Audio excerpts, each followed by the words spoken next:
The Knight is hands down the greatest card ever created in Clash Royale. At first glance, he may seem pretty average, no fancy mechanics, no flashy abilities, just a pretty average, sexy looking uncle.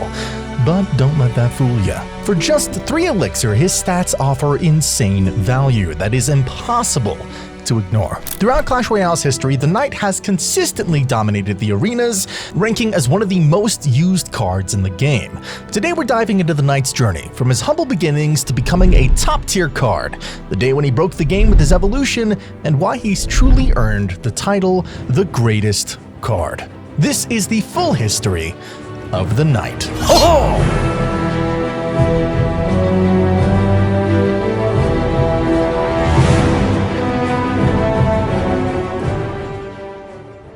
The Knight is one of Clash Royale's OG cards, having been with us since the game's launch on January 4th, 2016. He's known as one of the most iconic cards, as he's the first troop you can deploy when entering the training camp. Interestingly, his name comes from the German word Knecht, meaning servant or vassal, but he actually speaks with a French accent.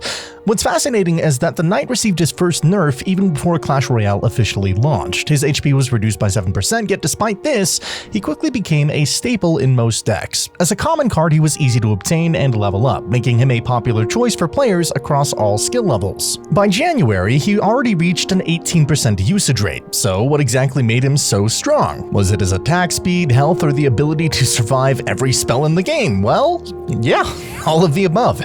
For just 3 elixir, the Knight could defend against most troops, survive a rocket, counterattack, and take out ranged units. Compared to the barbarians, who came in groups of 4, the Knight offered better value. Back then, many players ran splash damage cards like Wizard or Baby Dragon or Fireball, which made barbarians difficult to use as they were wiped out immediately. But that's where the Knight stepped in to save the day. Some players considered switching from the Knight to Mini P.E.K.K.A. However, Mini P.E.K.K.A. wasn't as tanky and was more vulnerable to spells. Using Mini P.E.K.K.A. required more precise timing to avoid it getting taken out too quickly. Since Clash Royale was still new and players were still figuring out the best strategies, the Knight often proved to be the safer, more reliable, and consistent option.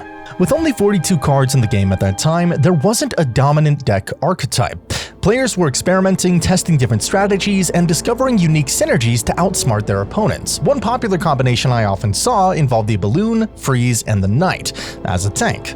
The Knight would often soak up damage while the Balloon targeted the Princess Tower. When paired with Freeze, which used to last up to 8 seconds, double the duration it has today, it became an instant win strategy. The Freeze spell would lock down enemy troops long enough for the Knight and Balloon to destroy the tower. Another thing worth mentioning is how much better the old Knight card render looked. In the old version, he looked happy and ready for battle, whereas the current one makes him honestly look a little stoned. But despite his charm, the Knight faced a big issue that eventually led to a sharp decline in his usage rate. He couldn't one-shot goblins. This became a serious disadvantage. When goblins and goblin barrel usage skyrocketed to 46% in February, the Knight's popularity dropped to just 3% as he struggled to counter them. However, the Clash Royale devs recognized that they needed to make the Knight more viable in the current meta. In May, they introduced a new balance update, increasing the Knight's hit points by 10%. This change instantly breathed new life into him. Every interaction with the Knight changed. Troops had to hit him at least once or more, allowing him to survive longer on the field. As a result, decks like 3 Musketeers Beatdown and Hog Freeze Beatdown quickly incorporated the Knight back into their strategies. Unfortunately, the Knight's resurgence was short-lived. In September of 2016, Supercell introduced the Mega Minion, a 3 elixir flying troop that could also survive Fireball and had a fast attack speed, earning the nickname Flying Mini P.E.K.K.A. Later, it became known as the Meta Minion due to its versatility, power, and utter dominance in the meta. With an 86% usage rate, it was included in nearly every deck archetype. No matter what the strategy, the Meta Minion somehow fit into it. This forced many players to replace Knight with archers who could at least do something against the Meta Minion, and as a result, archers saw a massive rise in usage, reaching around 54% in October. Although the Knight didn't completely disappear, his usage rate did drop to to just 2% that same month. Unfortunately, this was the beginning of his decline. The introduction of the Ice Golem further complicated things for the Knight. Players quickly realized that they could use the Ice Golem as a 2-elixir tank that could kite troops and deal area damage, wiping out smaller units along the way.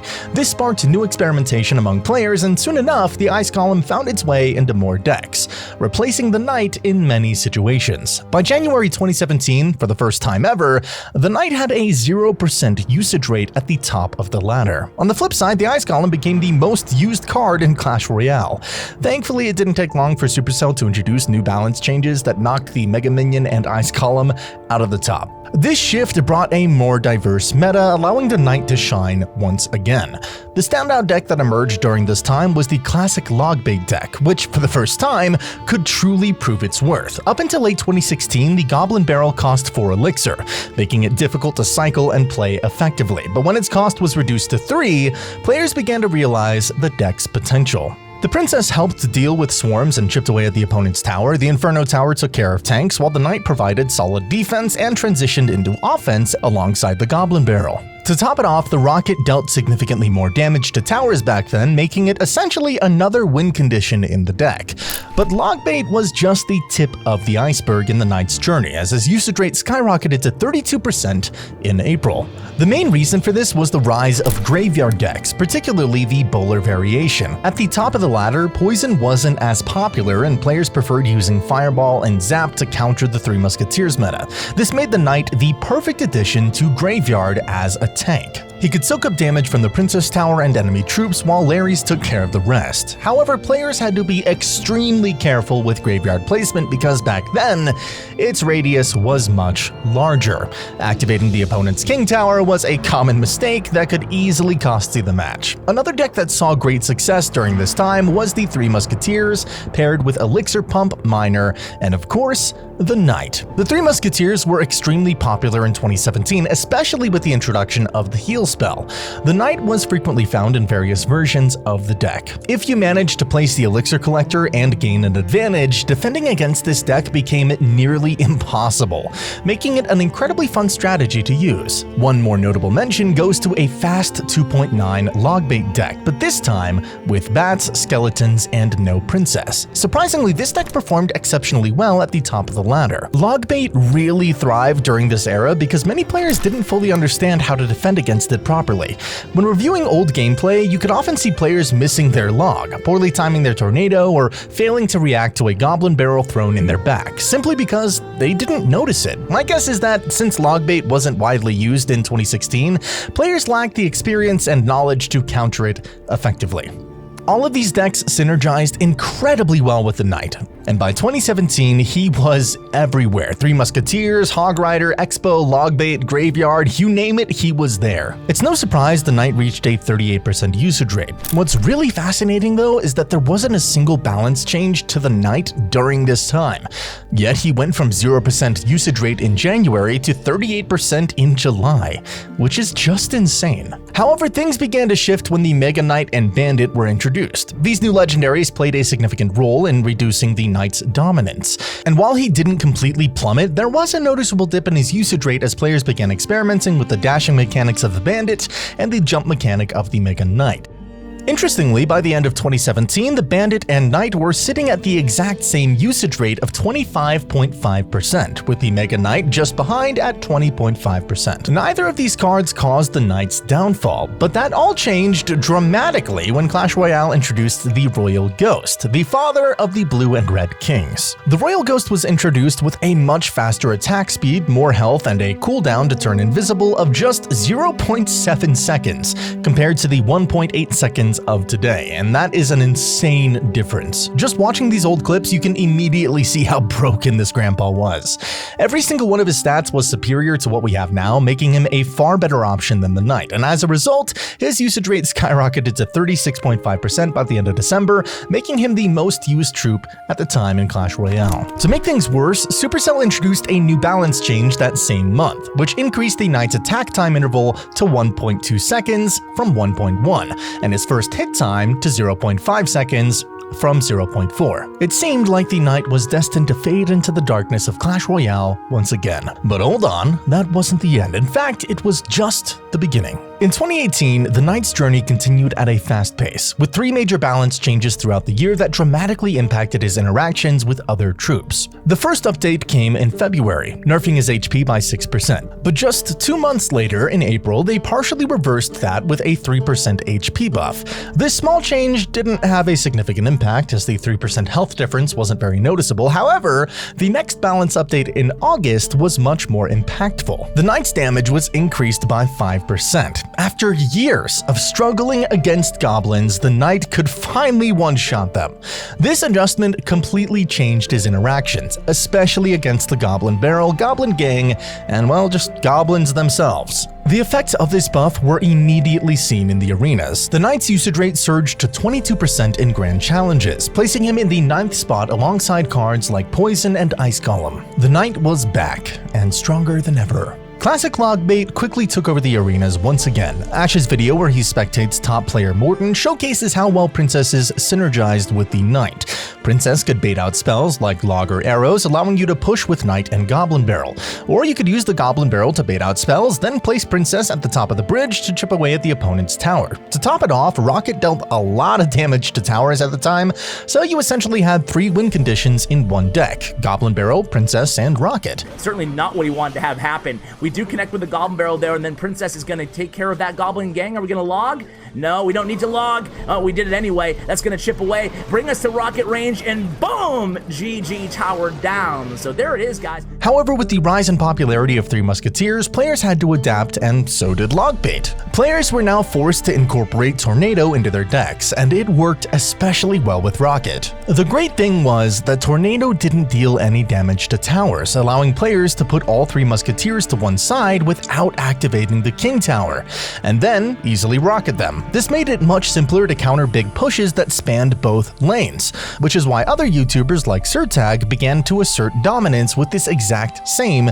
deck archetype. Despite the lack of Inferno Tower, Golem decks weren't as popular since Night Witch had been nerfed to the ground, so not having a building in the deck wasn't a major issue. Rocket and Tornado were enough to handle threats. Another deck that began to rise in popularity was the Hog NATO deck. Once again, this was a perfect counter to Three Musketeers with its trio of spells: Tornado, Fireball, and Zap. This deck performed exceptionally well in mid and top ladder play. Even against other Hog Rider decks, it excelled thanks to the longer Tornado duration we had back then. You can see in these clips from Shane showing how effective it was. Whoa. Busting out a rocket on me? Boy, Hog Knight over here.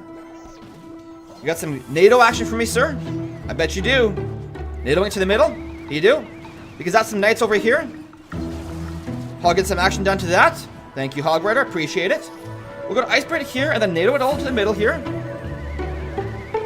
Die, Hog Rider, die, please. Yes. There we go, boys. Okay, Musketeer surviving. Knight going down finally, taking a bit of time there. I see ya. Interesting play, my friend. One of these. We're gonna fireball your Executioner here, my friend. Knock everything back. Hog Rider, get in there, get some shots down. One more shot? Yeah, close. But it wasn't all sunshine and rainbows for our beloved Knight. In mid-2018, the Royal Hogs and Royal Recruits were introduced, and both cards quickly gained popularity, leading to the creation of some new decks. Unfortunately, the Knight started losing relevance as he wasn't very effective against Royal Hogs or Royal Recruits. And to stay competitive, Logbait evolved. Knight was replaced by Valkyrie, and Inferno Tower was swapped for Tesla to allow for quicker cycling. As a result, Knight's usage rate kind of plummeted. Can we defend? I don't know, man. Is he gonna be able to do this? No way. He can't defend this. Valkyrie's down. Goblin Gang's down. No! By the end of 2018, in December, Knight's usage rate had dropped as low as 3%. But he didn't stay down for long, because what happened the following year was something no one could have predicted. In February of 2019, the Knight received a small yet game-changing buff. Clash Royale increased his HP by 2.5%, a carefully calculated adjustment that allowed the Knight to survive 3 hits from a P.E.K.K.A. This change made the Knight a much more viable tank, especially for countering P.E.K.K.A. bridge spam. Thanks to the Knight being tankier, Graveyard players immediately took advantage, using the Knight as their go-to tank. And I mean, it worked perfectly. Before, players were relying on Cannon Card or Bowler, but both of those cost 5 elixir. Swapping them for a 3 elixir Knight made for a much faster cycle, getting those little Larrys out on the tower quicker.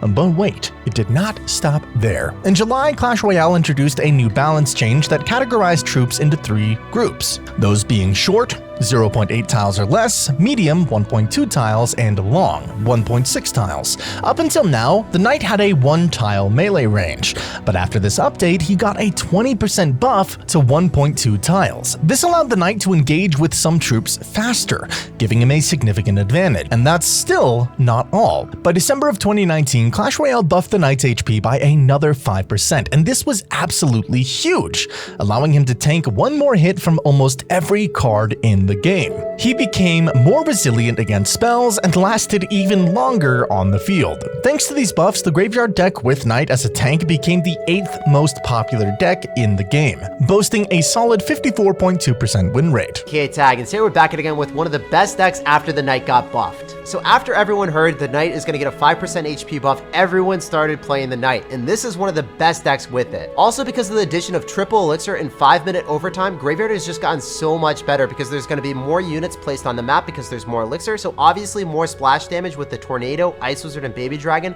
will give you a lot more value. Graveyard players couldn't be happier, and honestly, I'd be even happier if you could scroll down and hit that subscribe button. Do you have any idea how much work went into making this video? I didn't sleep for days, so thank you. Alright, back to the Knight. Once again, he found himself as a staple in Graveyard decks, but I gotta give a shout out to an underrated card in this deck. The Baby Dragon. With so much HP, Baby Dragon was and still is a great Graveyard support card, especially when paired with Tornado. That splash damage, brutal. When combined with the Knight, Baby Dragon, and Tornado, it was a nightmare to deal with. Tornado was still super broken at that time, making it one of the most game-changing spells around. Also, I have to mention another version of this deck that was wildly powerful, featuring Bomb Tower. This deck was especially broken thanks to the rising popularity of Elixir Golem.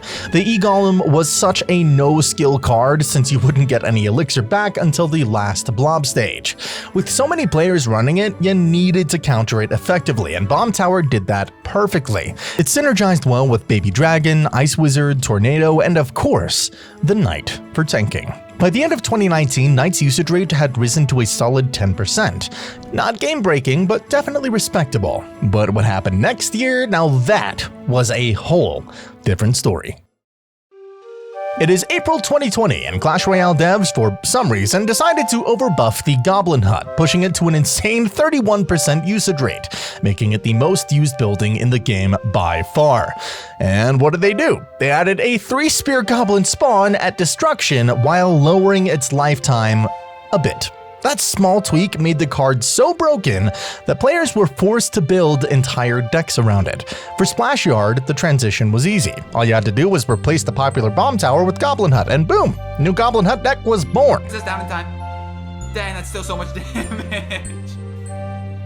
He does go for the Lightning. I think that once again we're going to go for a pretty aggressive Graveyard just because that was a fairly aggressive Lightning.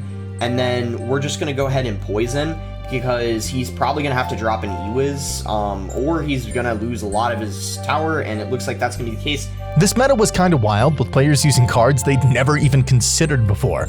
Personally, I think that changes like this make the game more enjoyable and fresh, but, you know, hey, that's just me. Clash Royale, though, hates when the meta gets too defensive. And Goblin Hut? It was basically the ultimate defensive card, just blocking up lanes, and soon enough, new balance changes came around, nerfing it into the ground, and Logbait made a huge comeback into the meta. Kid was one of the best Logbait players at the time, consistently showing up at the top of the ladder and on TV Royale with some insane matches. What I love about his playstyle is how aggressively he pushed with the deck. He'd constantly pressure opponents with Goblin Gang, Knight, and Goblin Barrel, overwhelming them in no time. But the real kicker? He usually had this ability to outplay his opponents by placing the Goblin Barrel higher or lower on the tower, often making them miss their spell. It was honestly hilarious to watch. He definitely knew how to punish his opponents and condition them to use their spells in certain spots. Notice how Kid is not giving the opportunity to provide any Princess Rocket value to the opponent, especially on our weak side tower, like the opponent did there. Now we get him with the Juke Barrel. Barrel. Our Goblins connect. Gonna take that tower all the way down. And there it goes. Can't beat Kid using Logbait, guys. But even Kid was still behind the king of Logbait at the time, a top player known as Gillis de Rais. This dude mastered the art of rocket cycle. It didn't matter who or what he was facing, whether it was Expo, Mortar, Miner, or even Balloon Freeze. The opponent would barely touch his towers. Logbait? No problem. Rocket Cycle? Easy. Knight? The perfect defense or support with the Goblin Barrel. Watching Gillies play, you'd see just how quickly he'd shift from Logbait to just spamming Rocket. Seriously, just watch this clip and you'll understand why Rocket was the most hated spell in Clash Royale back then. The Knight comes down on the other side of that Prince. Here we go, right-hand lane. Can we defend this? A lot of damage on our right side tower, guys. 1155. Oh, no. We do have Rocket. Oh, no. Oh, no. He's going to be so mad at me. I really begged him to play one more match. All right. Fireball comes down. 863. Prince comes down. Oh, no. 13, 12, 11, 10. Rocket comes down. 8 seconds remaining. Oh, guys. He gives the good game. And there it goes. No! The juke! The juke barrel got him! Oh, my God. Oh, my God. He gave the good game. He gave the good game. After players witnessed the success of Logbait from top players like Kid and Gillies de Rais, paired with YouTube videos from Ash highlighting their gameplay, the Knight experienced a massive surge in popularity. His usage rate skyrocketed to 34%, making him the most used troop in the entire game. Can you believe that? A common card with no flashy mechanics ruling the meta.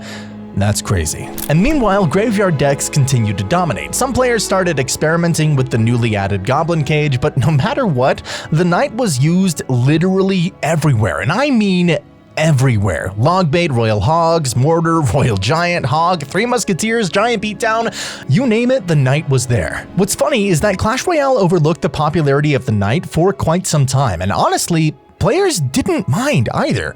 Nobody had anything against the Knight because he was seen as a boring common card with no special mechanics. All the complaints were aimed at Mega Knight with his OP jump mechanics, so while everyone was focused on hating the Mega Knight, our humble Knight quietly ruled the arenas for a long time. So, it's now February of 2021, and despite being overlooked, the Knight's reign of terror was still alive, with a 29% usage rate, making him the most used troop in the game. One deck that started making waves at the top of the ladder was the Wallbreaker Miner deck with Magic Archer and Tornado. The Knight was an awesome defensive card in this deck, but the true power came from the perfect placement of the Magic Archer, Miner, and Tornado. If you knew the exact timing and placement, you could trigger your opponent so fast. If they didn't have a fireball to deal with the Magic Archer or failed to predict him, you could easily use that Archer as a win condition. Just watching these clips, it's no wonder people were rage quitting left and right.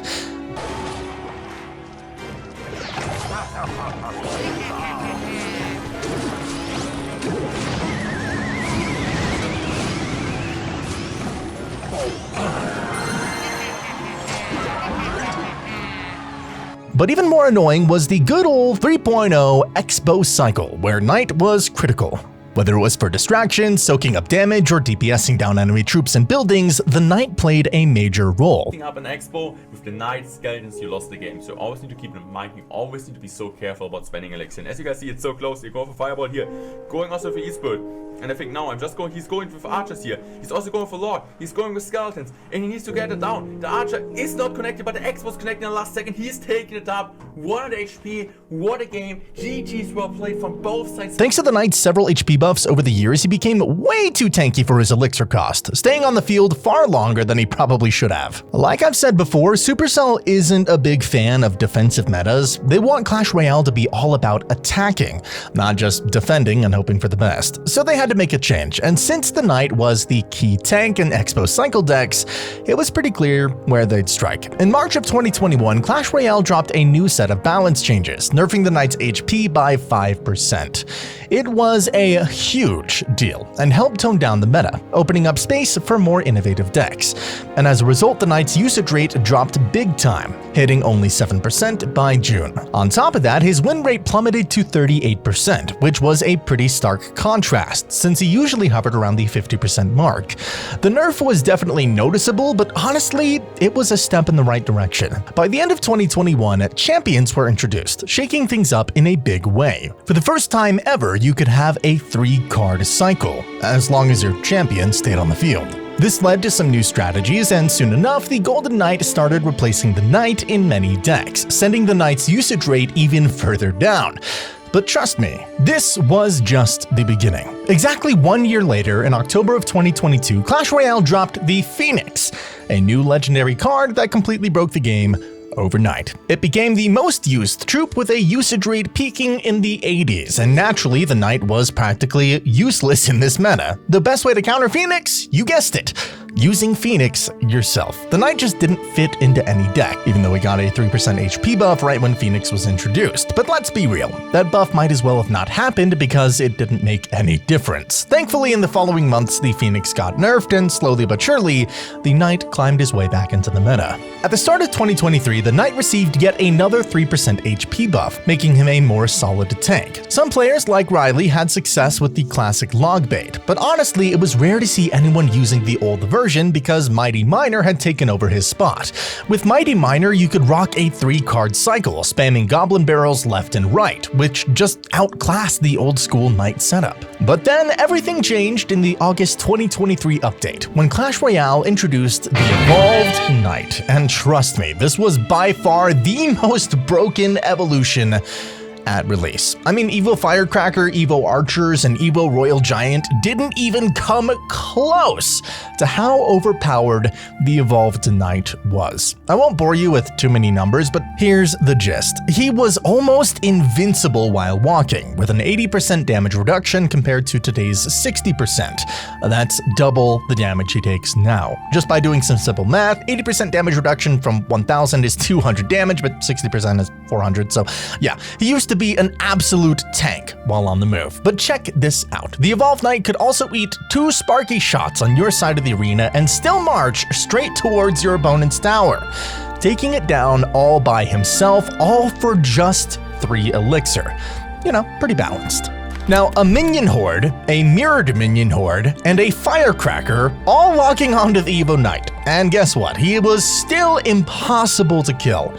And that is just the tip of the iceberg. The Evolved Knight also had 30% more HP, 20% faster attack speed, and a damage boost. He could even wipe out a charging prince on his own, and still have gas left in the tank to push on offense. Oh, and did I mention he could also take down Monk solo? Yeah, a 5 elixir champion getting smacked around by a 3 elixir evolved common card. You know, sounds about right.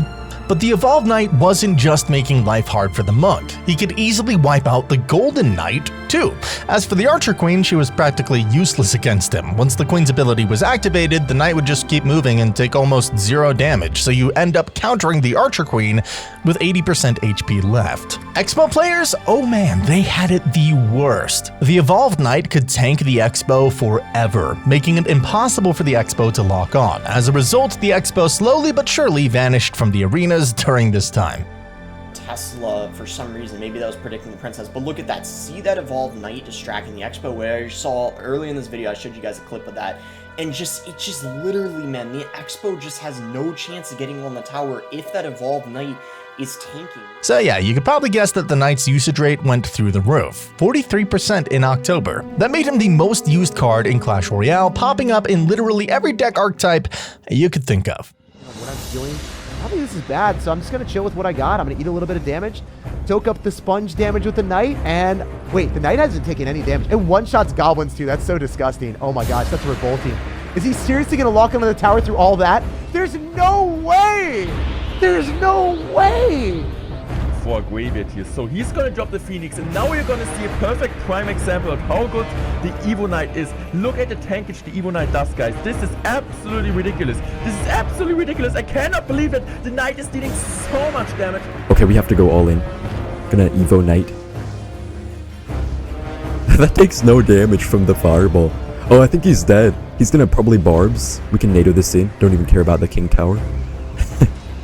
I'm gonna Knight and I'm gonna Balloon. Now this Knight is gonna tank for the Balloon, He's got Fireball, so I gotta be careful of that too. But we're gonna go arrows here, predict something. We gotta keep him moving, and the arrows were beautiful. The arrows were beautiful, and look at this. He's gonna shred the Ice Wizard. He is still tanking for the balloon.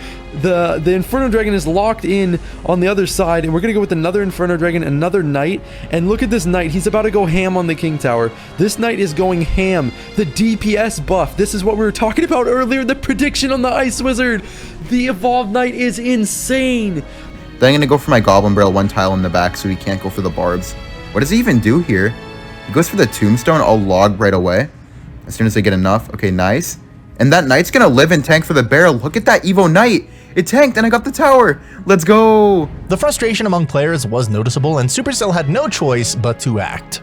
In August, they hit the Evolved Knight with a big nerf, reducing his damage reduction boost to 60% from 80. Then in October, they trimmed his hit points to 120% of the original, down from 130, and finally in November, they increased his attack time interval to 1.1 seconds from 0.9. 3 huge nerfs that would have buried most cards, but the Knight was so overpowered that honestly, they didn't do that much damage. The Evolved Knight's terror continued well into the next year. Fast forward to January of 2024, and the Evolved Knight was still holding strong with a 26% usage rate, being the most used troop in the game.